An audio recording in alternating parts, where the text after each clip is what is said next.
But in some detail earlier in the week, David Cameron is expected to challenge the President of the United Arab Emirates over the alleged torture of 3 London men when he meets him in Downing Street later today. The men say they were beaten and electrocuted after being arrested in Dubai on drugs charges last summer. On Monday, all 3 were jailed for 4 years. Joining us now from Human Rights Watch London is Nick McGeehan, who's drafted an open letter to the Prime Minister, and he's in the studio with us. Good morning, Nick. Good morning. So what are you actually calling for in this letter?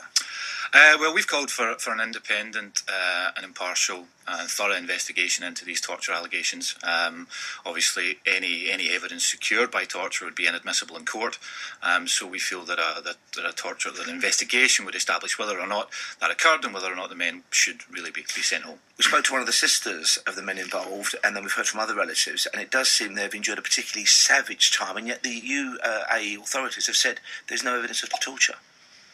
Yeah, I mean, torture is widespread in the UAE if you look at the evidence. And frequently when it occurs, there's impunity for those who've allegedly carried it out. I mean, the most obvious case was in 2009 when a brother of the royal family, a brother of one of the rulers, was caught on tape torturing a business partner of his, and he was hammering nails into him, he was shoving sand into his mouth, rubbing salt in his wounds. And where did that photographic evidence come from? Well, it's video evidence. It was I'm saying who was videoing it? Well, someone was videoing it it was being videoed for I think for the Sheikh, it appeared to be. He was certainly speaking to the camera. It was smuggled out of the country eventually, and he was acquitted on those charges. So for people, and there were uniformed police officers in that tape. So for the UAE to claim that torture doesn't exist, you just have to go into the internet, and your listeners can do that, no problem. Now, Grant Cameron's mother, Tracy, thinks her son will get a pardon in July. Can you see that happening? Yeah, I can see that happening. I mean, the UAE will want to look strong on this issue, but it's well aware of the PR damage that's happened. I mean, in a sense, I'd imagine it's less concerned about the reaction of the British government. There's a $3 billion arms contract on the table right now, which will be being discussed today. But I think it has cause to be quite worried about the reaction of the British public to this.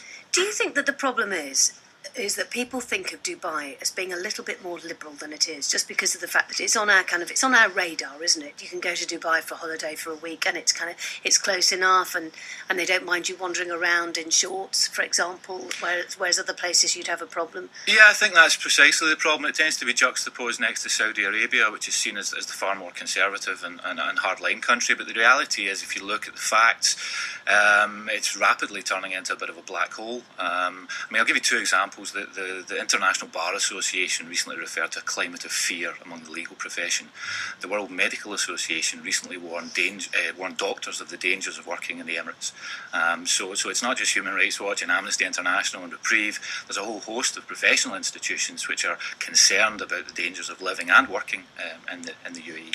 Thank you for joining us this morning. Nick McGeehan there from Human Rights Watch London. It's now 7:15. We've got the travel agent